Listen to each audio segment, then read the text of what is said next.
Yes. Ya, bisa bisa bisa. Ya, selamat malam.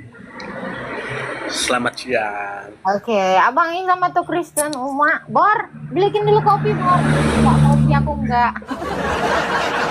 Bor, kopi, Bor. Satu, Bor. Abang Islam atau Kristen, Bang? Aku Muslim, cuman dulu dari 11, cuman ya move on yang paling sulit itu dulu move on yang dari agama sebelumnya. Jadi suka belajar-belajar, Ih, termasuk aku juga dari kan sebelah aku loh, ortodoks. Bang. Serius, aku dari sebelah. Aku dari RT 6 ini udah Kristen loh. Tapi jangan bilang-bilang ya, Bang. Jangan bilang-bilang ya. KTP ku pun masih Islam. Gimana gimana Bang Tion? Apalah cerita kita nih. Iya, Hmm. kalau dua sih, kakak di kepatriakan apa? Kepatriakan Gereja Ortodok Yunanis Jati GGOC kah? Iya, betul. Oh, kalau saya juga apa namanya suka nimbrung di roomnya, tapi kepatriakan Moskow dia, Rocor, Ya, beliau. ya, ya, Mas Ah, ah, Kupatri. ah. Abang Ada seriusan satu dari yang Islam. mau, Abang seriusan dari Kristen ke Islam. Kenapa ya ke cuman aku Islam? susah move on aku. Enggak, aku tanya dulu, Abang gara-gara apa masuk Islam, Bang? Pasti poligami ya. Ya, Poligami ya. Gua poligami ya. Gara-gara di Kristen nggak diboleh ya? Is, tak patut, tak patut. Oh, Mak, tenggak dulu. Awas ya, Bang. udah relax kan? Oh, iya. Ya ada yang mau kutanyain sih kak. Itu Jadi dulu. kalau misalkan, Itu dulu, Bang. Kenapa aku masuk Islam? ya Penasaran dulu kali kan, batinku ini loh. ya kalau dulu kan saya itu Protestan. Jadi apa yang menjadi pertanyaan di hatiku ini nggak ku dapatkan di Protestan gitu. Cuman kayak misalkan contoh ya, salah satu contoh ya, kok tiga Tuhannya Kristen begitu. Pada waktu itu pertanyaanku 2010. Mm-mm. Nah, itu ku dapatkan di agama dulu belum ada viral seperti ya Katolik itu kuanggap seperti Protestan gitu jawabannya. Kalau Ortodoks belum ada, belum ngetren di tahun itu, belum belum viral seperti sekarang. Nah, eh, di akhir-akhir ini zaman medsos ini 2020-an suka denger gitu loh di YouTube, seperti dua dua tokoh sih, Serius, Bang? Bapak Bambang Nursena sama Bentar-bentar, Bang. Tadi eh, Abang bilang, kenapa Tuhannya tiga? Emang ada di Alkitab dikatakan Tuhan kita tiga, Bang? nah itu dia aku dapatkan jawabannya juga baru-baru ini setelah belajar gitu, karena semua aku juga memang dasarku itu suka baca ya, seperti ya Credo Nikea Konstantinopel pun dalam bahasa Latin aku hafal sampai sekarang detik ini bisa dites. Credo et unum Deum Hmm. Patrem omnipotentem factorem celietere visibilium omnium et invisibilium. Itu karena sering baca juga. Nah, itu kudapatkan dari dua tokoh sih. Suka ngikutin di YouTube, eh, Episkop Daniel Biantoro sama Bambang Nursena. Kan kebetulan juga aku di Muhammadiyah kak, di Jogja dulu. Mm-mm. Jadi bahasa Arab pun tahu juga. Jadi ketika ada ceramah khotbahnya Bapak Bambang Nursena dalam bahasa Arab juga, ini tahu ini nih. Kayak konsep Allah itu juga sebelum pra Islam pun Allah, kosakata Allah itu pun sudah dikenal Mm-mm. dalam apa namanya di Timur Tengah. Mm-mm. Ya baru kudapatkan ini kan jawaban yang ku minta waktu tahun 2010 lalu. Tapi ya sudahlah. Sekarang lagi masih mencari-cari, Mm. termasuk ke Romo-Romo Gereja Ortodok Rusia. Beliau ada di Boleh nanya Medan nggak, Bang? juga. Boleh nanya nggak? Boleh, boleh. Oke. Boleh, Kak. Tadi Abang bilang gara-gara ada pernyataan tiga, makanya Abang pindah ke agama Islam, betul? Ya kan? Nah, Ya, sekarang Abang udah pindah ke agama Islam. Di dalam agama Islam ini Abang kenal nggak Allahnya? kenal? Enggak, aku enggak kenal emang siapa saya. Nggak, maksudnya Tahu, kan tahu ya. melalui kitab Tahu ya, sucinya tahu. kan, melalui kitab sucinya, pengajarannya kan, abang setidaknya mengenal Allah mereka kan. Ya, tahu. Sejauh abang masuk Islam, apalah yang abang kenal dari Allahnya? Eh, itu ada di Quran surat Al-Ikhlas. Karakter Allah itu, karakter Tuhan itu harus 4. Hmm. Wa kul huwallahu Allahu ahad, ahad, Allahu Allahu somad, samad, lam lam yalid wa lam yalid wa yulad, lam wa yulad, wa lam lam yakul yakul lahu lahu kufuwan kufuwan ahad. ahad. Ya, katakanlah Allah itu Allah itu Esa. satu. Berarti karakter Tuhan itu harus mencakup bahwa dia itu Esa. Abang tahu itu ada di Alkitab? Ada Shema Israel, Ah, ayo. Adonai Elohinu, Kul Adonai huwallahu ahad. Echad. Oke, Allahu somad artinya Kul huwallahu ahad, katakanlah Muhammad ya, Allah itu Allah Esa, itu Allahu somad. Dia tempat bergantung segala sesuatu. Ya, berarti karakter kedua bahwa Tuhan itu ya bergantung semua segala sesuatu itu ketika tadi. ketika di karakter kedua, karakteristik kedua, Allah tempat bergantung semua umat. Apakah Allah yang abang kenal itu, ya, bisa menyatakan dirinya tanpa dia tergantung oleh makhluknya? Pernah mempertanyakan itu nggak? Hah? Nggak bisa.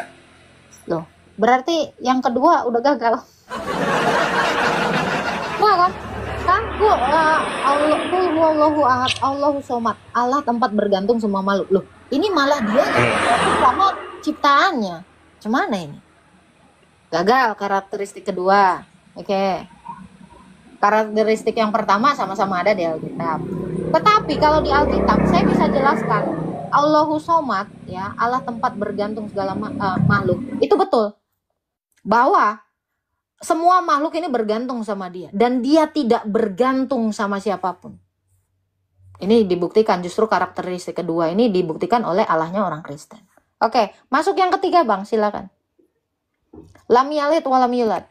Nah, lam yalid wa lam yulad ini di 2010 menjadi pertanyaanku. Allah itu tidak beranak dan tidak diperanakan. Ya. Apa yang bisa Bang kenal dari itu? Nah, bahwa Yesus Kristus itu kan Ibnillah, anak daripada Allah. Nah, ini kan kalau misalkan Tuhan itu ya dia tunggal, dia nggak butuh siapapun, dia nggak punya anak, nggak punya bapak. Nah, tapi ada jawabannya sebetulnya. Saya waktu lihat tahu YouTube-nya arti memperanakan Romo dan Daniel. Bentar, Abang tahu arti memperanakan dan diperanakan ya? Saya sudah tahu sekarang. Karena firman Oh, itu keluar daripada Sang Bapa, sebagaimana kata-kata saya keluar dari diri saya terimplementasi dari kata-kata saya. Pertanyaan saya, kalau Allah tidak mengeluarkan, Allahnya Abang Islam tidak mengeluarkan firmannya, bisa nggak dia menciptakan langit dan bumi? Kalau firmannya tidak keluar, kun Tidak bisa. fayakun. Kun fayakun, Quran surat Yasin. Nah, karakteristik ketiga gagal lagi. Nah, gagal. Sementara Oten nih masih nih unggul. Tiga-tiganya bener. Nah. Oke, yang keempat, coba. Walam yakul lahu kufuwan ahad. Kufuwan ahad, dan tidak ada yang serupa dengannya. Oke. Tidak ada yang serupa dengannya. Apa yang menjadi hal yang rancu dengan istilah tidak ada yang serupa dengannya? Coba silakan. Di dalam iman Islam. Nah, makhluk itu nggak ada yang serupa, baik dari sekarang saya tanya. Hakikatnya, Batu dari beranak nggak? zatnya. Sekarang saya tanya, batu beranak nggak? Nggak. Allah beranak nggak? Ya enggak. Ya udah kok udah serupa. Yang keempat sudah selesai. Ya kan? Selesai udah. Cuman satu doang dia yang benar. Yang ketiganya selesai kan? Ada yang menyerupai dia ternyata. Tidak beranak, tidak beranakan. Tetapi dari narasi Allah tidak serupa dengan makhluknya. Tapi dia bisa nggak menyerupai makhluknya? Ini yang menjadi pertanyaan saya. Concern saya di situ. Ya, makhluk tidak ada yang bisa menyerupai Tuhan. Tapi Allah bisa. Ya bisa melakukan segala sesuatu. Ya berarti nggak ada yang salah. Omnipotentem. Berarti tidak ada yang salah dengan Omnipotentem. firman Allah mengambil rupa manusia. Firman Allah menjadi manusia, berarti tidak ada yang salah untuk itu. Ya kan? Dan Bisa memang dijelaskan. diakui juga di iman Islam bahwa firman itu bukan makhluk. Ya kayak Quran lah menurut iman dari Islam. Quran itu memang bukan makhluk, tapi firman. Dia kekal. Firman itu memang. Itu iman Islam. Itulah yang diperdebatkan di zaman dulu Saya Mu'tazilah tahu, sama berarti abang Asy'ariyah. nggak mutajilah ya. Saya tahu. Abang tidak Bukan. mutajilah. Oh, tahu. Tapi tahu dong. Saya membahasin dari 2 tahun yang lalu. Karena banyak juga umat Muslim yang tidak tahu pemahaman tentang ini. Firman Allah itu tidak diciptakan. Tetapi ketika saya katakan, kayak kemarin diskusi saya, gitu ya kan. Firman Allah itu diciptakan tidak. Firman Allah itu sama dengan Allah, kata dia. Saya tanya ke Quran, tiba-tiba blank sampai di situ. Nah ini kesalahan pemahaman itu. Jadi firman Allah menjadi manusia tidak ubah dengan firmannya Allah dalam iman Islam mengambil atau menambahkan kodrat buku. Itulah yang disebut Quran. Setuju? Iya, betul. Memang begitu. Nah, itu.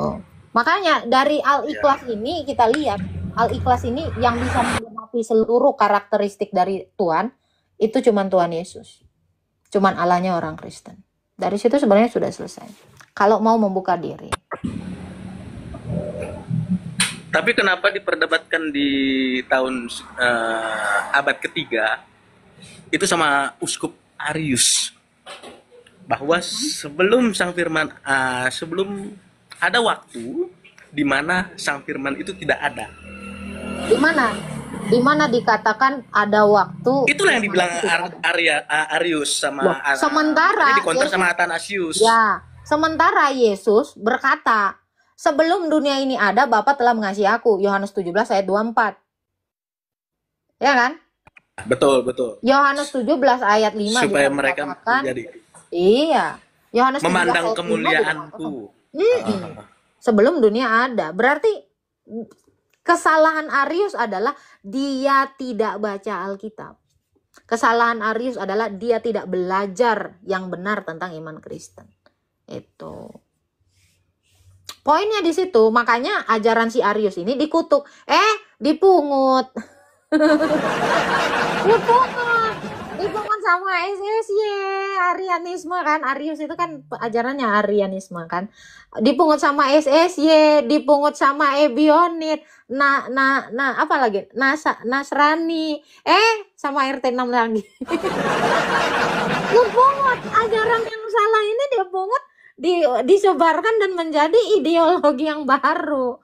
Nah itu dia. Makanya gereja itu keren sekali ketika melakukan konsili. Dan itu dibantah. Ya. Dan memang saya juga suka baca-baca kayak konsili, mulai dari konsili Nikea, Konstantinopel, Efesus. Sejarah Sampai Kristen itu kalau perlu. di Katolik ada konsili Trente dan Vatikan terakhir. Itu tidak diakui karena hanya 7 konsili yang diakui gereja semesta. Ya, sampai Kalsedon ya, Kak ya. Bukan Kalsedon ya. Yang ikonoklasma. Tunggu ya. Ikonoklasme. Banyak. Jadi ada 7 konsili yang diakui. Konsili Kalsedon itu juga ada 2 ya kalau nggak salah. Konsili Nikea yang kedua itu juga 2. Gitu ya. Ini saya searching dulu. Mungkin di searching ada tuh 7 konsili ekumenik. Jadi ada beberapa konsili yang dilakukan gereja lokal. Kalau itu tidak dilakukan oleh semesta, itu tidak dianggap. Seperti itu. Gitu Bang. Kalau ini bisa terjawab, nanti saya jadi bahan perenungan lah. Setelah ini saya cari-cari literasi lagi. Terakhir, pada waktu Yesus disalib, dia mengatakan Eli, Eli, lama sabachthani. Eli itu kan dari kata turunan dari kata Elohim. Eli. Dalam bahasa Aramaik menjadi Eli. Kenapa dia mengatakan itu? Kan dia dui natur, ada kodrat ilahinya di dalam dirinya. Kenapa dia mengatakan kepada Yesus kan mengatakan gini, harus digenapi semua yang tertulis tentang aku dalam kitab Taurat Musa, kitab nabi-nabi dan Mazmur Daud. Salah satu perkataan Yesus di kayu salib tentang Eli Eli lama sabachthani itu adalah Mazmur 22. Jadi Yesus itu bermazmur. Abang kalau baca Mazmur 22 dari ayat 1 sampai selesai, satu pasal itu menceritakan penderitaannya di kayu salib. Jadi Yesus itu sedang menggenapi tulisan Raja Daud di dalam Mazmur 22. Dia bukan lagi sedang ini. Istilah kata bang, kalau saya kasih contoh. Saya lagi nyanyi ya Tuhanku, bapaknya meninggal jadi hantu. Apakah itu adalah hidup saya? Apakah itu tentang menceritakan saya? Itu kan adalah lagu. Nah, demikian Yesus itu bermazmur supaya Daud itu tidak malu di hadapan Allah. Dia sudah menuliskan nubuatan yang tidak digenapi, maka Yesus menggenapi itu. Kalau Yesus tidak menggenapi Mazmur Daud, berarti dia bukanlah Mesias yang dijanjikan Allah. Jadi tujuan Yesus bermazmur, Eli Eli lama sabachthani, itu adalah untuk menggenapi nubuatan itu. Gitu bang. Oh, berarti ada di Mazmur 22 ya? Satu pasal Ada. itu utuh ya? Iya, bahkan semua orang mengerumuni, anjing-anjing mengerumuni aku, tanganku tertusuk, kakiku tertusuk, orang membuang undi atas jubahku. Itu di Mazmur 22 itu. Buka aja Mazmur 22. Nih, saya bantu buka ya. Makanya banyak orang yang tidak tahu. Ya, seperti nubuatannya Nabi Yeremia sama Nabi Yesaya ya. Semua. Nah ini ya, saya balikan. Bahwa akan ada perawan yang akan melahirkan, kata Nabi Iya, Yesaya. ini kan. Allahku, mengapa engkau meninggalkan aku? Dikatakan untuk memimpin biduan menurut lagu. Ini lagu Mazmur, rusa di kala pajar. Ini kan, Eli Eli lama sabachthani. Aku berseru tapi engkau tidak menolong aku. Nih ya, saya sampai ke bawahnya ya. Dikatakan gini. Ini. Tetapi aku ini ulat dan bukan orang celaan manusia. Semua orang melihat aku, mengolok-olok aku. Ini kan menceritakan tentang dia. Mereka mencibirkan bibirnya, menggelengkan kepalanya. Nih. Dikatakan ini kan. Ini doa-doa dia. Nih. Dikatakan, janganlah jauh daripadaku. Banyak lembu-lembu jantan mengerumuni aku. Banteng-banteng basan mengepung aku. Mereka mengangakkan mulutnya terhadap aku. Orang-orang mencemooh. Seperti singa yang menerkam. Kan mereka mau membunuh dia kan. Seperti air aku tercurah, dikatakan. Hatiku menjadi seperti lilin luluh hancur. Kekuatanku tuh hilang lidahku. Nah, dikatakan ini ya. Sebab anjing-anjing mengerumuni aku. Anjing itu kan untuk orang yang di luar dari Israel. Itu adalah istilah orang Israel terhadap orang-orang yang di luar dari Israel. Nah, inilah orang Romawi itu. Gerombolan penjahat mengepung aku. Mereka menusuk tangan dan kakiku. Dia sedang menceritakan bahwa dirinya di kayu salib seperti itu. Mereka membagi-bagikan pakaianku di antara mereka. Dan mereka membuang undi atas jubahku. Ini yang dilakukan dia kan? Yang terjadi pada Yesus kan? Nah, ini. Di film Passion of Christ juga ada itu ya. Nah, ini kalau kita lihat sampai di akhir, pada akhirnya adalah nih, segala ujung bumi akan mengingatnya dan berbalik kepada Tuhan dia, dan segala kaum dari segala bangsa akan sujud menyembah di hadapannya kepada Yesus yang mempunyai kerajaan Allah. Kalau kamu mau ke sini bisa sebenarnya. Masalahnya banyak orang yang tidak mengerti Mazmur Daud ini. Jadi Yesus itu bermazmur. Kenapa dia bermazmur? Supaya dia menggenapi seluruh nubuatan. Karena dia mengatakan itu kan. Pernah baca kan Yesus itu mengatakan itu? Nih ya. Harus betul. Digenapi. Mazmur 22 ayat 2 tadi itu kan perkataan Yesus waktu disalib gitu kan? Iya. Itulah yang terjadi kepada Yesus. Itu yang terjadi kepada Yesus di Mazmur 22. Jadi Raja Daud saja sudah menerima penglihatan itu. Bahwa dia Mesias yang akan datang akan berakhir seperti itu. Berakhir disembah semua makhluk. Kan di akhir dari ayatnya itu. Allahku itu tuh harus digenapi semua yang tertulis tentang aku dalam Mazmur. Nah ini. Abang bisa baca Lukas 24 ayat 44. Yesus berkata seperti itu. Inilah perkataanku yang telah kukatakan kepadamu ketika aku masih bersama-sama dengan kamu. Yakni harus digenapi semua yang ada tertulis tentang aku dalam kitab Taurat Musa, kitab Nabi-Nabi, dan Mazmur Daud. Jadi Yesus tuh gak pernah ingkar. Tuh. Udah, baptis sana. Udah, baptis sana. Ya kayak Tuhan menciptakan melalui firman ya, kejadian 1 ayat 1, Ah, kejadian 1 ayat 3, kejadian 1 ayat 5, kejadian 1 ayat 7, ayat 9 dan ayat 12. mm-mm. Maka berfirmanlah Allah, maka berfirmanlah Allah, maka berfirmanlah kayak gitu. Dan Nih, firmannya dia sendiri. Yohanes 1 ayat 2 sampai 3. Jadi Allah itu menciptakan segala sesuatu itu melalui firman dan rohnya. Dan tanpa dia, tanpa firman, tidak ada, ayat Tidak ketiga, ada segala yang sesuatu segala yang yang menjadi. terjadi dari segala apa yang dijadikan. Jadi Allah itu memang harus melalui firman dan melalui rohnya. Mazmur 33 ayat 6. Dengan firman Allah, langit dijadikan. Nah ini di Mazmurnya Daud juga ini. Jabur Daud ini. Mazmur 33 ayat 6. Nih.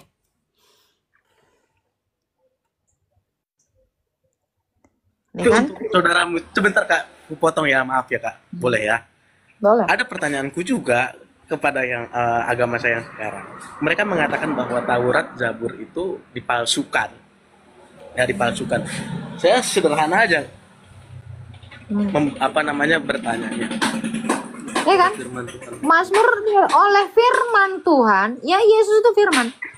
Berarti melalui firman Tuhan, langit telah dijadikan oleh nafas dari mulutnya segala perkara. Allah kita punya nafas. Abang tahu nafas itu yang mana? Nih. Ayub 33 ayat 4. Nih. Ayub 33 ayat 4. Ya.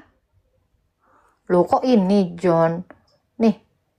Ayub 33. Oh ya bener Job. Oh, becir, bukan itu. Nih. Daria. Nih. Ayat 4 dikatakan, Roh Allah. Aduh, Bang Tion kena ya.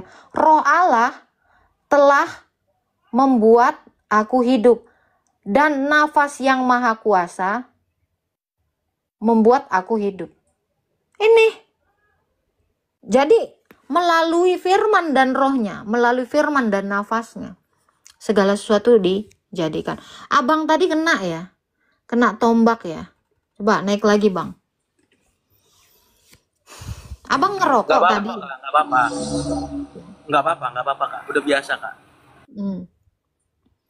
Nah itu jangan ngerokok bang, biar nggak kena ini bang, biar nggak kena itu. Ya, aku tadi nggak ngeliat dia soalnya.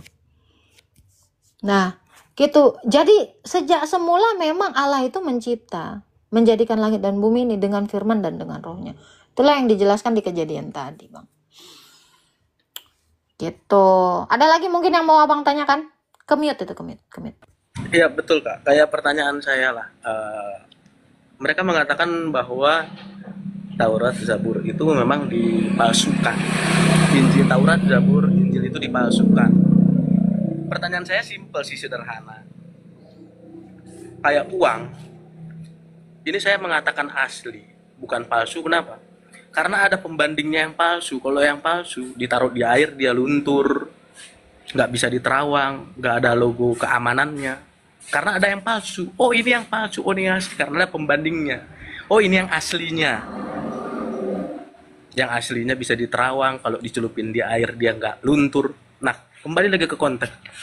Kalau dikatakan yang palsu seperti itu, berani mengklaim bahwa Taurat, Zabur, Injil yang sekarang itu palsu, yang aslinya mana? Tunjukkan dong. Ah, mungkin Itu nggak terjawab. Sampai sekarang nggak terjawab. Mungkin si Pandu Galang Ramadan yang di bawah ini ya bisa menjawab itu.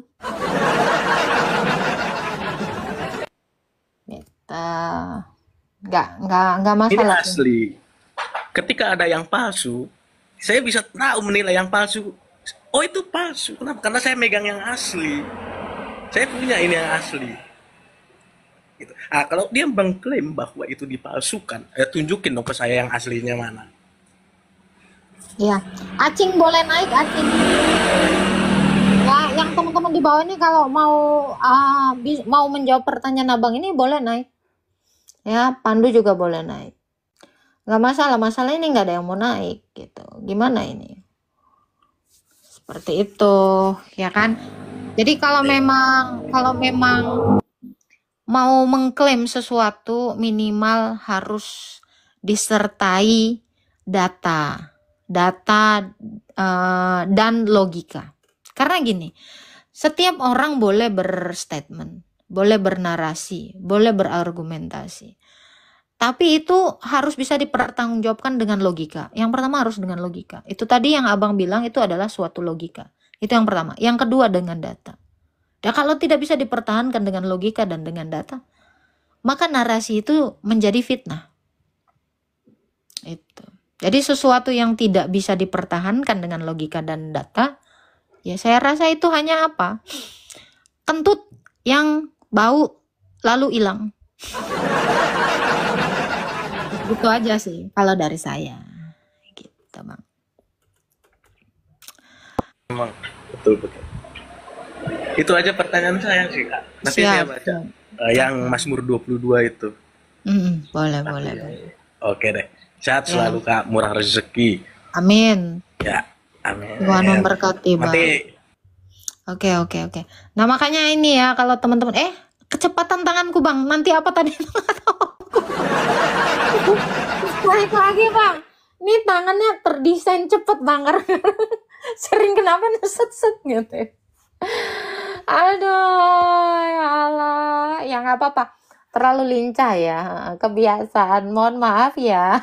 Bunda kalian ini memang nanti naik lagi Bang Tian kalau ada waktu ya. Jadi, memang tanganku ini nggak sopan, kurang ajar.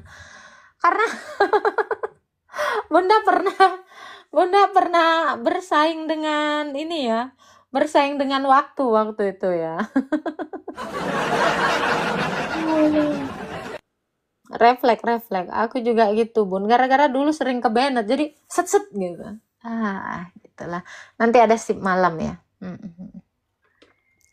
Itu ya teman-teman. Untuk teman-teman yang merasa panas dengan perbincangan kami, kalian boleh naik ke atas, ya kan? Boleh naik ke atas dan narasikan sesuatu dengan data dan dengan logika. Thank you kembang-kembangnya ya.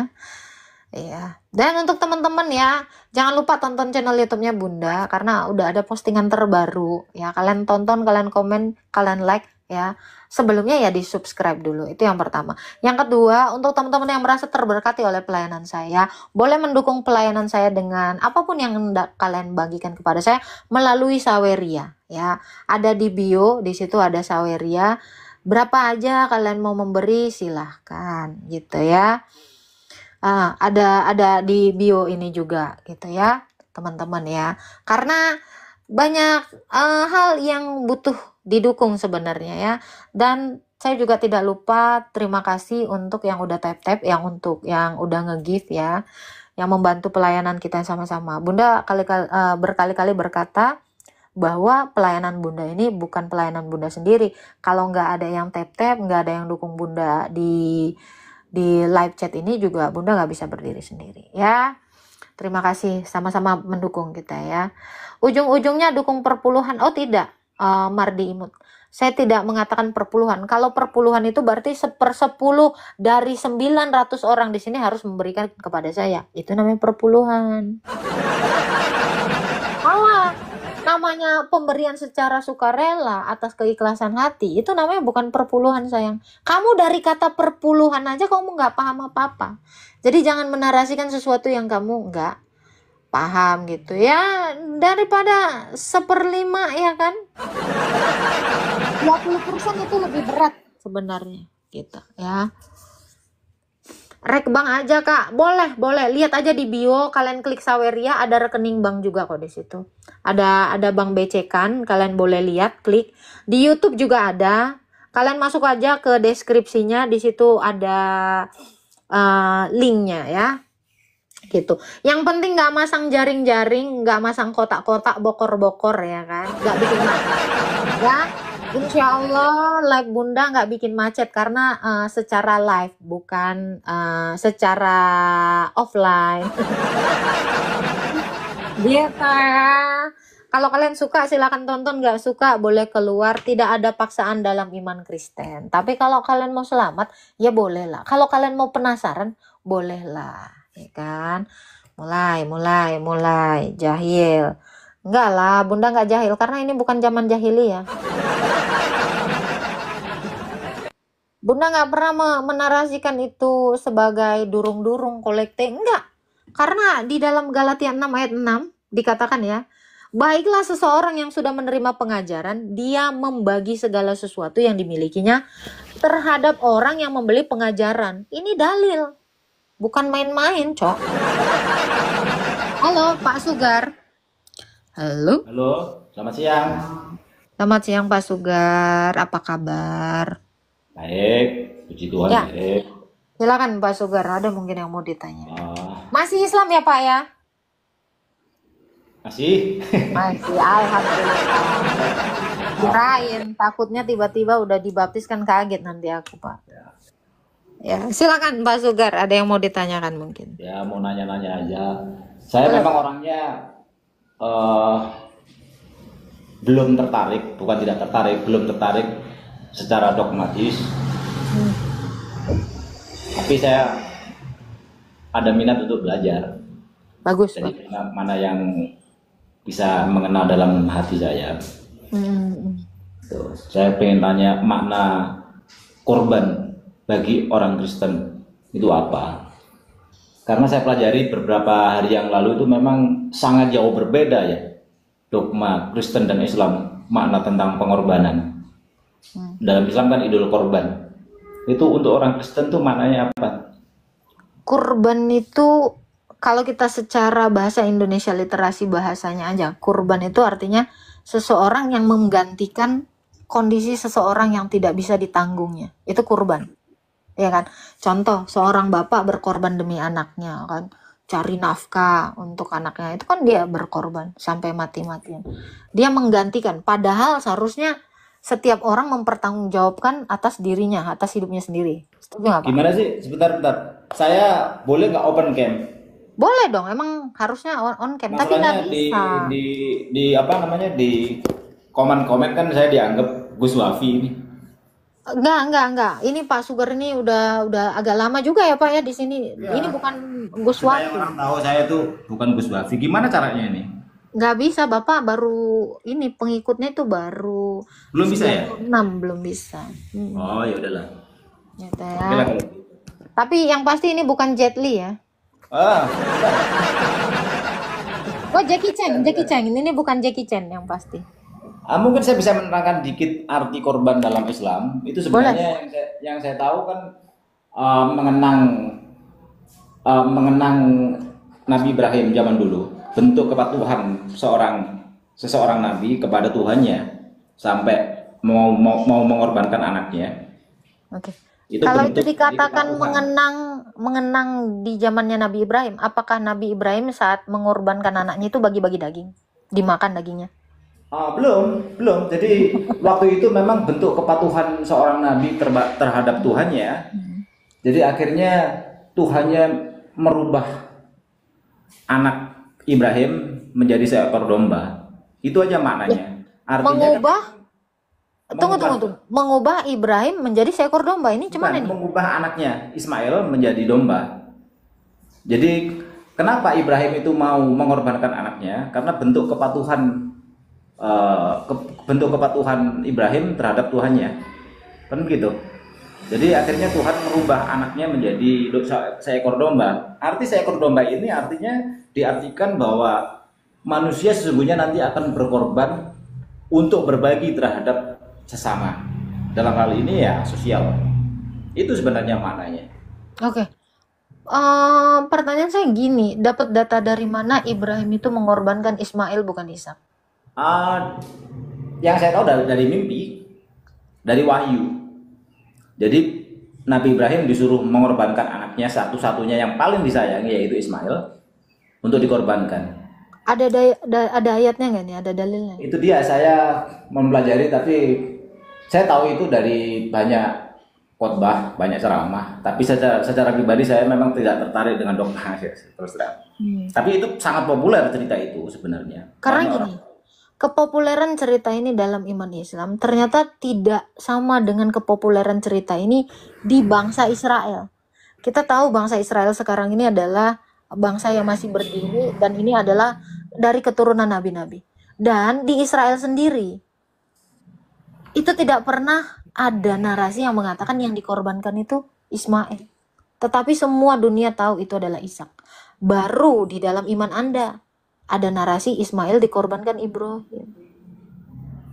Ya, Nah, betul. kepopuleran cerita ini ternyata tidak sesuai dengan pengakuan cucunya Nabi.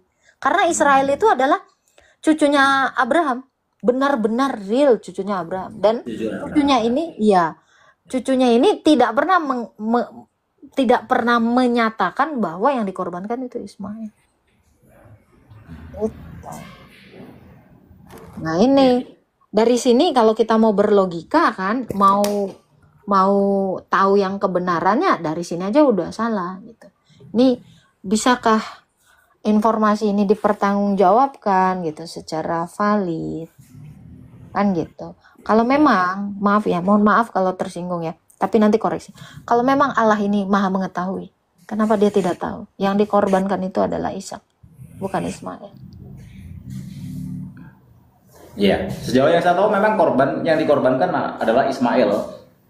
Nah, itu dia. Akhirnya Ismail sendiri dirubah menjadi domba, bentuk dari kepatuhan Nabi Ibrahim terhadap Tuhannya. Ismail dirubah jadi domba. Jadi Ismail Ya. jadi kambing gitu, jadi domba gitu. Iya, Wah. itu kok sangat populer tuh cerita itu. Jadi Ini yang saya pelajari dari Kristen memang sangat berseberangan sekali ya, sangat jauh berbeda. Yahudi dan Kristen itu dari dulu kisah itu ya tetap dengan seperti itu, dan berarti kisah di dalam iman Islam adalah kisah yang baru, Pak. Itu. Iya. Itu. Adakah sih memang yang ada kemiripan dalam Kristen mirip gitu? Bagaimana manusia itu disuruh untuk berbagi terhadap sesama dengan cara berkorban? Ada nggak di Kristen? Kurban itu pribadi, Pak.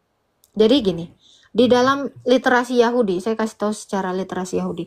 Jadi kalau bangsa Israel ini kan menerima Taurat ya, menerima hukum. Ya, di dalam kitab Imamat bagaimana seseorang itu kalau berbuat dosa menyerahkan kurban. Jadi ini bicara tentang pribadi gitu. Ini tidak rame-rame ya. Ada nanti memang waktunya rame-rame, tapi bicara kurban itu. Jadi misal kalau saya punya salah, punya dosa, saya akan datang ke bait Allah menyerahkan domba yang memang dipelihara oleh imam ya. Saya akan mengambilnya itu dan menyerahkannya kepada imam dan mengakui dosa saya, sehingga dosa saya tadi dilimpahkan. Inilah makna kurban, dilimpahkan kepada domba tadi. Pengakuan dosa. Iya, pertamanya diakui dulu dosanya. Ini memang menjadi ketetapan dan hukum. Jadi saya misalnya punya dosa, saya berzina, saya menyerahkan domba kepada imam, saya mengakui dulu. Karena dosa itu mau dihapus ya harus diakui dulu lah. Orang kalau mau minta maaf kan diakui dulu kesalahannya baru dimaafkan. Kan nggak logis tiba-tiba gue minta maaf tapi nggak tahu salahnya. Ini kan nggak logis gitu kan. Ya. Jadi gitu. Misal saya berzina, saya menyerahkan kurban kepada imam. Saya berzina dan saya mengakui itu. Dan imam tadi akan mendamaikan. Tugas imam tadi mendamaikan saya dengan Allah. Dosa saya itu akan dilimpahkan ke korban tadi, pengganti tadi. Dilimpahkan ke sana sehingga dibakar habis korban ini. Pertamanya disembeli, darahnya ditampung, itulah yang diletakkan di mezbah, dicurahkan di mezbah. Lalu seluruh dari tubuh kurban ini, domba ini dibakar habis bersama dengan dosa itu. Dengan cara itu dosa saya hilang, dihapus. Itulah yang namanya korban penghapus dosa. Jadi benar-benar dihapus, hilang, tidak ada lagi. Jadi tidak bisa hanya bicara saja, tetapi dengan seperti itu. Karena memang menurut hukum Taurat, tidak ada pengampunan tanpa penumpahan darah. Gitu. Sebab gini, hukum Allah kami itu adalah mata ganti mata. Tangan ganti tangan. Jadi kalau saya bersalah, maka nyawa harus hilang. Nyawa ganti nyawa, kan gitu. Kalau saya berdosa, upah dari dosa itu adalah maut. Jadi saya harus mati. Namun digantikan sama si korban tadi. Makanya dikatakan domba ini adalah kurban. Menggantikan saya. Dia yang mati. Saya yang tetap hidup. Itulah makna kurban di dalam iman Kristen. Dengan jalan seperti itu, saya menjadi kudus. Dan saya bisa disatukan lagi dengan Allah. Sebab Allah adalah kudus. Maka kita tidak akan pernah bisa menyatu selamanya dengan Allah kalau kita dalam keadaan berdosa. Gitu. Caranya gimana supaya kita kudus bisa lagi dipersatukan dengan Allah? Ya harus dengan kurban. Itulah makna kurban di dalam imannya dari Adam, Habel, sampai kepada nabi-nabi Abraham, Musa, sampai sekarang ke Yahudi dan sampai ke Kristen. Makna kurban itu tidak pernah berubah dari dulu sampai sekarang. Itu arti kurban itu. Makanya kenapa Yesus itu pun dia tidak berdosa, dia suci, sama seperti domba itu, tidak bercacat celah, menggantikan yang berdosa. Karena kalau pendosa dengan pendosa, ini sama-sama membawa dosa. Ini nggak akan bisa menjadi kurban gitu. Contohnya gini, logikanya adalah gini. Bapak sakit, mau menolong orang sakit, nggak bisa toh? Nggak bisa, ya. Harus yang sehat dulu baru bisa menolong yang sakit. Demikian, si pendosa itu bisa ditolong dengan yang tidak berbuat dosa. Itulah yang namanya kurban. Jadi walaupun memang sudah Tuhan Yesus sudah mengorbankan dirinya di kayu salib untuk menebus dosa-dosa umatnya, untuk menebus kita dari dosa. Ya, menebus umatnya dari dosa. Menggantikan kita. Salib. Artinya itu belum cukup ya. Pengakuan dosa sebagai belum cukup ya. Cukup, makanya kenapa kita itu harus mengikut Yesus. Kalau kamu tidak menyatu dengan Yesus, kalau kamu tidak menerima dia sebagai kurbanmu, ya kamu nggak akan bisa selamat. Makanya kenapa semua harus percaya Kristus supaya dia bisa selamat di dunia ini. Tanpa Yesus tidak ada pengampunan. Karena gini, sekarang ada nggak orang yang, karena gini Pak ya, hukum dan ketentuan Allah adalah, kenapa Allah ini kan bikin Taurat, bikin hukum, bahwa seseorang itu harus menyerahkan kurban. Sekarang imamnya siapa? Kalau memang nggak butuh Yesus, sekarang imamnya siapa di bait Allah? Bait Allahnya bahkan sekarang udah nggak ada. Ya kan? Imamnya nggak ada, bait Allahnya nggak ada. Kurbannya pun tidak ada. Kenapa? Karena kurban itu hanya bisa dipelihara oleh imam-imam Lewi. Sementara imam Lewi udah nggak ada. Kurban nggak ada, imam nggak ada, ya nggak ada pengampunan dosa. Makanya kenapa semua orang butuh Yesus untuk diampuni dosanya. Inilah kalau memang agama Bapak ya, ini kalau memang agama Bapak adalah pelanjut dari agama Abrahamaik atau pelanjut dari agamanya Musa, kenapa ini tidak ditetapkan?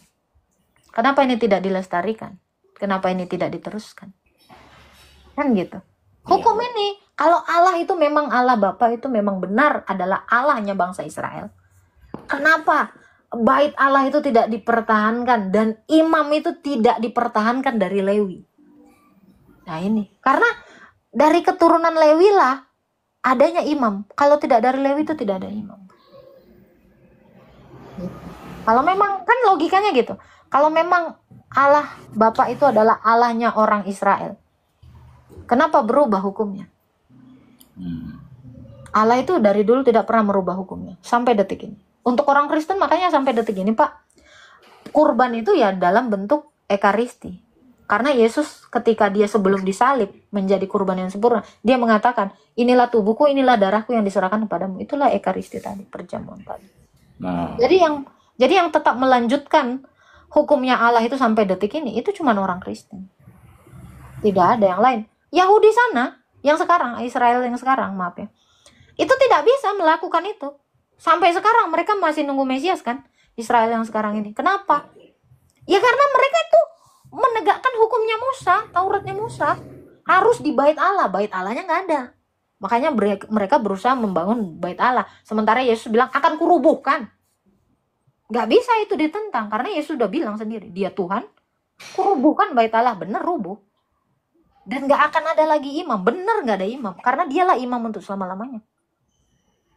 Jadi bangsa Israel hingga detik ini nggak pernah bisa menegakkan hukum Taurat. Yang bisa menegakkan hukum Taurat itu cuma Otnen dalam Ekaristi, sesuai dengan perintah Yesus. Ya. Itulah makna kurban di dalam iman Kristen. Ya, sangat Tidak banyak orang Kristen juga mengetahui tentang kurban ini. Tapi kalau mau belajar dari Ortodoks pasti tahu makna kurban dan seperti apa cara kurban itu, saya tahu. Ya, ini tambahan juga yang saya tahu memang ya itu tadi pengorbanan sudah digantikan oleh Tuhan Yesus di kayu salib, itu yang saya tahu. Tapi kan tadi bagus ada tambahan. Itulah penggenapan dari Abraham yang mengorbankan anak. Ya. Maka tadinya domba menjadi manusia. Bahkan di zamannya Abraham, tadinya manusia jadi domba. Makanya kenapa Yesus gelarnya adalah domba Paskah Allah. Yohanes 1 ayat 28. Ya. Gitu. Saya juga sempat Kata Nabi Yohanes ini ya. tanya sih sebenarnya dalam hati, cuma saya nggak berani waktu Iya. itu. Saya sempat tanya sih kenapa sih kok Ismail kok dirubah jadi domba gitu. Turun dari mana gitu. Cuma Bukan saya nggak berani. Ismail si Ishak ya. Makanya kenapa Nabi Yohanes di dalam iman Bapak, mungkin Bapak mengenal yang namanya Nabi Yohanes. Kenapa Nabi Yohanes mengatakan, lihatlah anak domba Paskah Allah datang untuk menghapus dosa dunia. Itu perkataan Nabi Yohanes. Nah, Merujuk kepada Yesus. Ketika dia bertemu dengan Yesus di Sungai Yordan, dia berkata itu. ya. Gitu, Pak. Ya kalau di dalam Islam kan memang Ismail gitu loh maksudnya, maksud saya. Keyakinan itu. Dogmanya di situ. Ada satu lagi sih sebenarnya. Boleh, silakan. Boleh, Pak. Di dalam Kristen itu masih ada percaya nggak dengan alam barzah? Alam barzah itu apa dulu? Hidup setelah kematian di alam kubur. Oke. Kalau ini maksud saya begini, kalau di dalam Islam kan memang dipercayai bahwa ketika orang meninggal dunia itu masuk di dalam alam kubur atau alam barzah. Itu nanti kan sebelum kiamat terjadi kiamat itu kan ditanya-tanya. Jadi keimanannya ditanya-tanya, akhirnya di situ ada penyiksaan. Makanya saya mohon maaf ini Ada. intermezzo aja nih ya. Ada. Jadi, begitu beratnya memang di Islam sendiri harus diakui memang di dunia aja memang begitu sulit. Di alam kubur disiksa, begitu ke kiamat nanti jalan di jalan Shirathul Mustaqim untuk ditimbang dan sebagainya, itu begitu berat memang proses-proses itu terjadi. Nggak tahu kalau di dalam Kristen gimana? Ada dong. Di Lukas 16 dari ayat 19. Bukan Rasul ya. Lazarus sendiri, kan ini ya. Kenapa kami justru ini narasi dari orang Kristen? Ya. Karena Lazarus sendiri udah mati kan, Pak. Kita tahu Lazarus itu sudah mati 4 hari lalu dibangkitkan Yesus untuk memberitahu alam barzah itu. Nah, di dalam Lukas ini adalah salah satu rasul yang menerima kesaksian Lazarus ini dan dicatatkan di dalam Injil. Ya. Di dalam Lukas 16 dikatakan mulai dari ayat 19 sampai 29 dikatakan bahwa orang kaya mati, Lazarus juga mati. Orang kaya itu tersiksa, panas. Bahkan dia sampai minta tolong sama Abraham, ya, Bapak Abraham, untuk menyuruh Lazarus menyelupkan tangannya di air lalu memberikan dia minum. Karena dia merasakan siksaan di namanya Tartarus, alam barzah tadi, alam dunia orang mati tadi. Disiksa. Sementara Lazarus yang percaya kepada Yesus, dia tidak masuk ke alam barzah atau Tartarus tadi. Karena apa? Karena dia sudah bersama-sama dengan Bapak Abraham yang adalah Bapak dari Lazarus ini. Karena Lazarus ini adalah keturunan Allah yang dijanjikan gitu. Nah itu. Jadi ada. Artinya yang percaya itu langsung masuk surga begitu. Yang percaya itu di Firdaus, di pangkuan Abraham. Langsung ya. Belum langsung surga. Belum surga. Karena kan belum kebangkitan. Belum dihakimi, belum dibangkitkan. Tetapi orang-orang yang tidak percaya kepada Yesus sudah mengalami yang namanya siksaan sebagian. Itulah alam barzah tadi.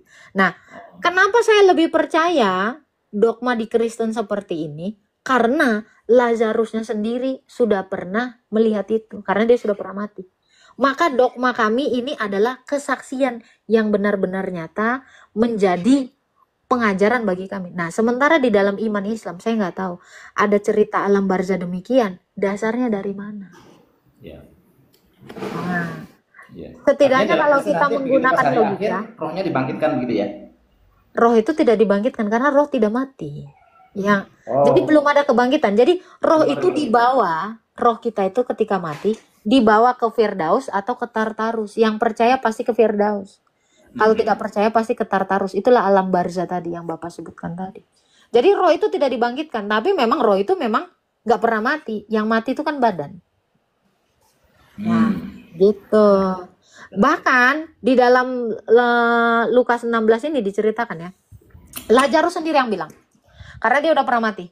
Ada jurang yang tak terseberangi antara orang kaya yang mati tidak di dalam Kristus itu dengan aku. Ada jurang yang tidak terseberangi sehingga aku yang di Firdaus tidak bisa menyeberang ke Tartarus. Dan yang di Tartarus, alam barzah tadi, tidak bisa menyeberang ke Firdaus.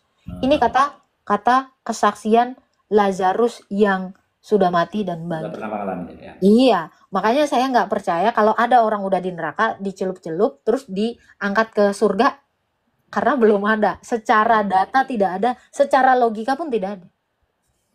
Gitu. Tetapi Lazarus saya percaya, kenapa?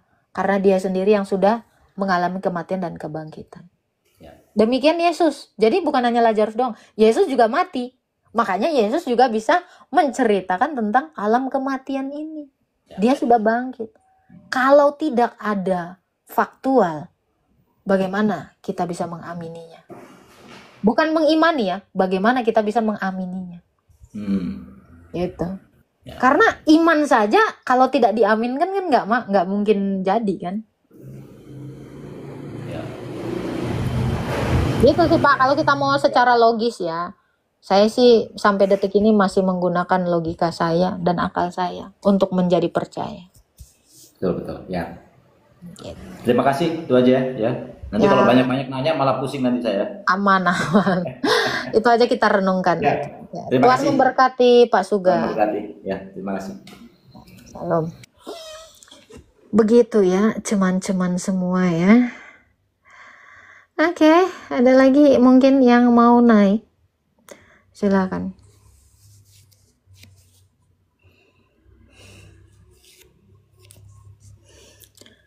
Nggak dicuci di purgatori Kak? Enggak lah.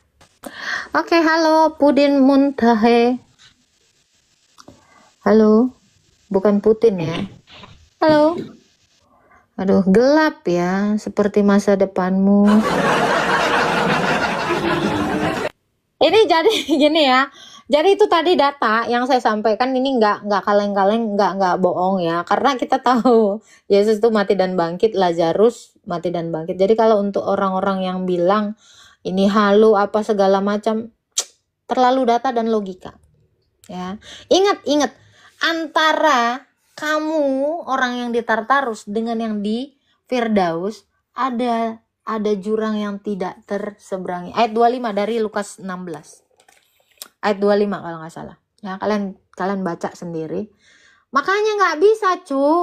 Mau dari alam manapun pindah alam nggak bisa kecuali kau dari alam hidup sampai ke alam mati.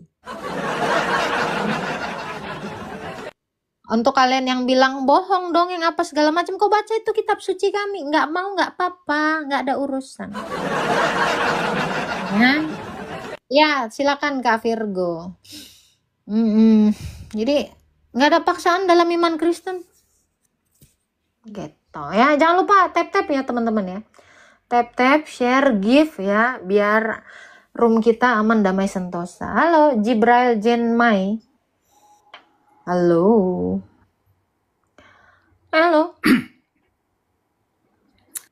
Ngapain pula kok berdaham naik ke atas roomku? Jangan berdaham, ya minum aja langsung. Nggak ada kaci-kaci dehem-deheman di sini. Yang ada langsung nge-give aja. Ini kita naikkan lagi yang lain ya. Aduh, ini yang kirim permintaan ya. Nih belum ada yang oncom, bisa oncom. Tolong kalian tuh pakai akun yang real ya. Jangan akun kaleng-kaleng gitu. Jadi biar iman kalian pun real, nggak kaleng-kaleng. Halo Pau. Halo Kak Gata. Ya Pau. Islam Kristen Pau. Kristen, Protestan. Oke, ada yang mau ditanyakan Kak Pau? Enggak Kak, aku cuma mau nanya aja. Karena kan kebetulan kan pacar aku kan dia Katolik. Nah terus itu dia sering bercanda gitu sama aku. Iya ntar kamu stop dulu di purgatori. Awalnya kan aku nggak pernah tahu ya Kak. Karena di iman Protestan itu kami nggak pernah tahu purgatori sama sekali. Terus sampai akhirnya ya udah aku kayak diajarin gitu sama dia, oh purgatori itu ini segala macam. Nah aku cuma mau tanya aja sama Kak Agatha, kalau ortodoks sendiri itu percaya nggak dengan adanya purgatori Kak setelah kematian? Masalahnya Yesus nggak pernah cerita ada purgatori, jadi saya nggak mengimani yang nggak diajarkan Tuhan Yesus. Iya karena Rasul-rasul juga nggak ada mengajarkan tentang purgatori. Jadi gimana saya mau percaya sesuatu yang tidak ada gitu? Kecuali udah ada yang keluar dari purgatori dan menyatakan itu. iya aja sih Kak, aku pikir atau apakah ini hanya istilahnya saja yang berbeda gitu Nggak karena ada. Bukan istilah, bukan istilah. maksudnya kayak honestly kebetulan kan kakak aku juga seorang ibu gembala ya karena aku juga sempat sharing ke dia terus kakakku bilang aku lebih prefer ke ortodoks sih dia bilang gitu sama aku jadi aku yang kayak oh oke oke I see gitu deh terus karena aku juga sempat pernah tinggal di Rusia yang which is di sana juga ortodoks juga gitu Kak jadi ya aku lumayan banyak tahu sih gitu. Jadi itu bukan hanya istilah kata, tetapi memang itu ajaran di sana. Memang itu ada. Makanya ada misa arwah kan. Tanya aja nanti pacarmu. Oh oke oke iya Jadi transaksi purgatori itu dalam misa arwah gitu. Dan saya tidak pernah menemukan ada kesaksian para rasul. Ada rasul yang melakukan misa arwah lalu keluar dari purgatori setelah rahmatnya dibagikan kepada orang lain. Karena gini ya, konsep purgatori ini koreksi ya teman-teman Katolik kalau salah ya. Konsep purgatori itu adalah rahmat berlebih orang-orang kudus yang dibagikan kepada orang-orang yang kurang kudus sehingga dia bisa selamat. Tetapi ini kan ada siapa lo, gue lupa namanya ya. Ini seorang scholar sih yang mengajarkan ajaran ini dan ini diadopsi sama Katolik ya. Koreksi kalau salah ya, saya lupa namanya ya. Tapi kalaulah memang ada purgatori, lalu untuk apa ada Yesus? Sebab di Alkitab dikatakan, oh setiap orang ditetapkan mati satu kali, lalu dihakimi. Tidak ada setiap orang ditetapkan mati satu kali, lalu ke purgatori. Itu nggak ada ayatnya. Gitu. iya Nah, Albertus Magnus. Nah, Albertus Magnus kalian boleh cek. Terus ada di bukunya siapa ya? Ini purgatori itu dari sana. Konsep purgatori diperkenalkan oleh ada ya api penyucian ini ya. Ini Thomas Aquinas. Yes. Nah, itu ada di bukunya itu Thomas Aquinas. Jadi ini nggak ada ajaran Rasul dan ini nggak diterima oleh ajaran Kristen. Api penyucian ini atau purgatori ini, gitu Kak Pau. Ya aku pikirnya itu kan awalnya kayak Firdaus gitu. Kayak tadi kan sebelumnya kan sama yang kakak yang sebelumnya kan kakak jelasin antara Firdaus sama apa tuh namanya yang satunya Tartarus itulah Iya. alam barzah. Nah, jadi aku berpikir bahwa karena kan dia memberikan penjelasan ke aku yang kayak iya karena kamu banyak berbuat baik, tapi tuh yang akan kayak semacam ditimbang dulu seperti itu dia penjelasannya ke aku nggak tahu apa mungkin dia yang salah penjelasan atau aku mungkin yang salah nangkep. Cuman yang dari penjelasannya dia tuh bahwa kayak macam kamu melakukan kebaikan tapi ada hal-halmu yang tidak baik yang itu akan dipertimbangkan pada saat nanti kayak menunggu masa penghakiman gitu loh, Kak. Gitu dia jelasinnya. Jadi aku mikir oh Firdaus kali maksudnya dia ini ya. Aku mikir gitu. Oke, kita baca di Wahyu 14 ayat 13 dikatakan ya. Berbahagialah sungguh kata roh ya. Orang-orang yang sejak sekarang ini mati dalam Tuhan. Sebab ia akan beristirahat dari jerih lelahnya. Segala perbuatannya itu akan mengikutinya. Nah, jadi sebenarnya bukan apa tadi namanya Kak, kebaikan kita mengikuti kita, karena memang itu adalah hakikat kita. Manusia berbuat baik itu hakikat kita, tidak ada upah di situ. Sebab itulah rule-nya kita, fitrahnya kita sebagai manusia, yaitu baik. Ketika kita melenceng dari gambaran yang Allah buat, itulah dosa. Jadi dosa itu mengikuti kita, segala apapun yang kita lakukan di dunia ini, itu akan mengikuti kita ketika kita mencapai tangga pendakian tadi. Ketika kita mau masuk ke dalam Firdaus tadi. Karena kita kan di bumi, sementara Firdaus itu di tingkat ketiga dari langit ini. Dan ketika kita mau sampai ke tingkat Firdaus itu, perbuatan buruk kita itu akan mengikuti kita. Nah itulah yang bisa membawa kita jatuh dan akhirnya didorong ke Tartarus. Jadi hati-hati juga untuk orang Kristen, kalau dia tidak menjaga kekudusannya, tidak menjadi sama seperti Kristus, ya dia akan dituntut oleh roh-roh jahat itu. Karena ini ada ayatnya. Ya, semua yang saya jelaskan ini ada ayatnya gitu. Makanya kenapa kita ini harus berbuat baik. Dan perbuatan baik kita itu tidak bisa menyelamatkan kita. Tetapi perbuatan baik kita itu akan meringankan langkah kita ketika menuju Firdaus. Karena yang menyelamatkan itu hanya Yesus. Itulah yang akan kamu terima nanti menjadi kemuliaanmu ketika di sorga. Gitu. Makanya kenapa perbuatan kita itu mengikuti kita.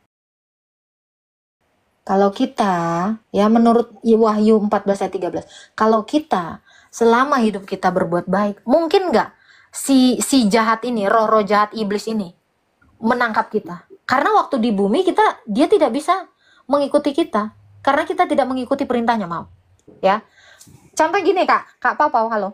Iya, Kak. Ya, misal Kak, kamu di dunia ini kayak sekarang ini, terus iblis mengatakan gini, ayo curi uang. Kita nggak ngikut dia kan, kita nggak ngikut dia dan akhirnya kita tidak mencuri.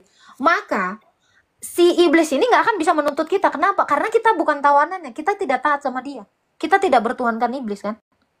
Iya benar. Maka dia nggak bisa mengikat kita. Tetapi kalau kita mengikat diri kita dalam dosa ketika hidup, maka iblis ini akan juga bisa menawan kita. Karena kita mengikuti dosa, mengikuti perintah dia. Makanya kenapa Yesus itu ketika dicobai iblis, dia tidak taat. Kenapa? Karena bukan iblis Tuhannya. Kita pun jangan taat terhadap dosa. Sebab itu adalah rancangan si jahat untuk membuat kita jatuh ke dalam tempatnya, yaitu dunia orang mati. Iya. Mudah-mudahan paham ya penjelasan. Iya, paham Kak. Nah gitu. Jadi tidak ada konsep dibakar, ditimbang, apa segala macam. Nggak ada konsep seperti itu. Tetapi yang seperti dijelaskan oleh Rasul Lukas itu tadi di dalam Lukas. Gitu. Oke, siap. Aku ngerti Kak. Paham udah sekarang. Oke, makasih banyak ya Kak Agatha. Sama, Tuhan berkati Paupa. Tuhan berkati. Ya, jadi kalau dikatakan pemurnian, kita hanya bisa dimurnikan oleh Tuhan Yesus. Bukan rahmat orang kudus. Kita hanya dimurnikan oleh Yesus. Sebab dia datang dalam nyala api, 2 Korintus 3. Ya. Kita semua akan diselamatkan seperti keluar dari api. Oke. Saya ambil Alkitab dulu ya. Ini kita dimurnikan oleh Yesus karena Yesus itu datang dalam nyala api. Gitu, api yang menyala-nyala. 2 Korintus. Ya. Ini penjelasannya ada kok di Alkitab semua, jadi tenang, aman, damai, sentosa di sini. Ya. 2 Korintus. Atau 1 Korintus.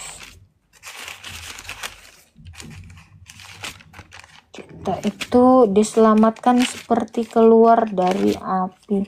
1 Korintus 3 kan? Ya, sabar ya. Bunda kepalanya banyak banget. Satu bukan 2 Korintus. 1 Korintus 3. Ini dikatakannya. 1 Korintus 3 dari ayat 10 dikatakan ini. Kelak pekerjaan masing-masing orang akan tampak, ayat 13 ya. 1 Korintus 3 ayat 13.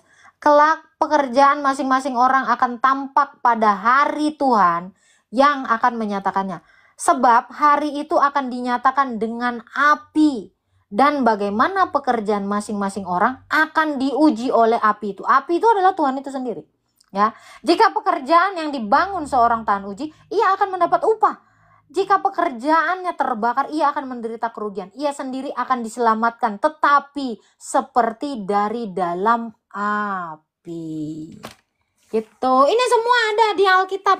Jadi nggak usah pakai narasi liar gitu ya. Jadi kita ini dimurnikan oleh Tuhan. Sebab Allah adalah api yang menghanguskan. Ini ada ayatnya, Cok. Tenang, Cok.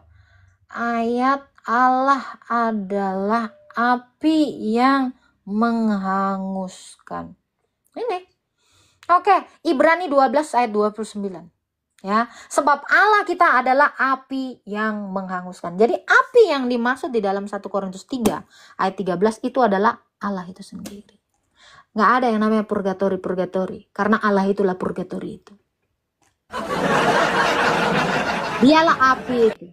Ya, dia api itu. Ya, kamu disucikan dari dia. Kalau perbuatanmu seperti emas, maka kamu akan semakin murni. Kalau perbuatanmu seperti batu permata, berlian, sunbright, lekedamun. Kalau perbuatanmu seperti diamond yang berkilau-kilau menyenangkan hati semua orang, kamu tidak akan menderita kerugian. Karena diamond itu dibakar dalam suhu yang berapa, nggak tahu aku apa namanya itu ya. Satuan ketahanan panas itu saya nggak tahu. Nah itu kamu itu tetap masih akan murni. Nah itu. Tapi kalau perbuatan kau, mohon maaf ya, seperti kayu, jerami, kau tahu jerami itu kesulut api aja langsung jadi debu. Di Ibrani berapa kak? Ya ampun. Aduh. Ibrani 12 ayat 29. Allah kita adalah api yang menghanguskan. Baru dengar pula kau. Kupopulerkan nanti nih Allah adalah kasih, Allah adalah terang yang tak terampiri, Allah adalah api yang menghanguskan. Ini ada semua dalilnya. Ini ngomong saya nggak sembarangan, Cok. Sudah tervalidasi di sini semua, Cok. Tenang aja, gua kalau ngomong nggak ada bohong-bohongan, nggak ada. Nah, gitu. Nah, gitu ya. Jadi Allah itu sendirilah api itu. Jadi nggak ada itu konsep rahmat kau banyak ya, rahmat kartolo, rahmat apapun itu, terus kau bagi sama orang yang sedikit rahmatnya, itu nggak ada, Cok. Ya, kayak ini deposito tabungan kau bikin. Hidup ini nggak ada. Ya, kalau kamu berdosa, ya, akui dosamu, lakukan ekaristi, karena cuman Yesus lah yang bisa menghapus dosamu. Nabi Yohanes sudah mengatakan, lihat ya, di dalam Yohanes 1 ayat 28, anak domba Paskah Allah datang menghapus dosa dunia. Jadi dosa kau itu bisa dihapus oleh sang api yang menghanguskan tadi. Gitu ya. Lah, agak sakit ini gue. Kenapa ya, Cok?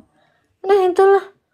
Ya kan, nggak ada ditimbang kadar emas kali ditimbang. Bunda kelaparan, tadi Bunda mau makan, jadi Bunda udahan dulu, nanti lagi live-nya ya. Kalau ada yang mau bertanya ya nanti aja ya. Bunda sudah nggak enak, udah naik asam lambung Bunda ya kan. Nah, Bunda izin pamit dulu, nanti malam lah ya. Insya Allah kalau nggak ada halangan yang merintang, doakan Glenn ya, aku baik-baik aja. Kalau tidak ada rintangan, tidak ada hambatan, wifi aman, kuota aman, ya kan? Ya, insya Allah Bunda live ya, kesehatan aman. Terima kasih ya. Dan terima kasih untuk teman-teman ya yang udah, Kak Hosana, thank you banget. Disepil ya kan? Nggak usah. Thank you banget ya. Dan untuk teman-teman ya yang mau membantu dan mendukung pelayanan Bunda ya kan, ini namanya bukan kolekte, bukan perpuluhan, bukan durung-durung atau apapun namanya, tapi Galatia 6 ayat 6. Baiklah seseorang yang jika dia menerima pengajaran membagi segala sesuatu yang baik kepada yang pengajar itu ya. Bunda memang bukan pengajar yang hebat dan handal, tapi ya kalian apa salahnya melakukan firman Tuhan. Terima kasih untuk yang tap-tap, untuk yang nge-give, terima kasih ya semuanya. Mohon maaf kalau ada salah-salah kata, kalau ada yang merasa terzolimi oleh perkataan Bunda, mohon dibukakan pintu maaf yang selebar-lebarnya ya. Karena Bunda itu hidup bukan mau cari masalah. Dan untuk teman-teman yang merasa terberkati boleh ke Saweria, kalian lihat aja, klik aja di bio, itu ada Saweria. Kalau tidak mau melalui Saweria, itu ada nomor rekening BC-kan ya. Dan kalau kalian yang kepo untuk nama saya, boleh juga dilihat di bio itu ya kan. Kalian boleh bagi apapun yang kalian punya. Tapi jangan bohong, nanti aku tap, tapi nggak tap, males sekali aku. Iya, jangan PHP dan jangan DM saya, langsung aja. Biarkan Saweria yang berbicara dan rekening. Banyak kali, Bun aku ini, alah, udahlah. Malas sekali aku. Ya, gitu ya. Udah, kalian dibentak aja. Ya, nggak usah DM Bunda, dan apalagi cuman, Bun aku type segini, berapa nomor WA-mu? Nggak usah. Mending kau nggak usah ngasih sama aku, nggak usah. Ya, pemberian itu harus dengan keikhlasan, bukan minta nomor WA. Ya, udah itu aja ya. Jangan harap juga aku membalas cintamu.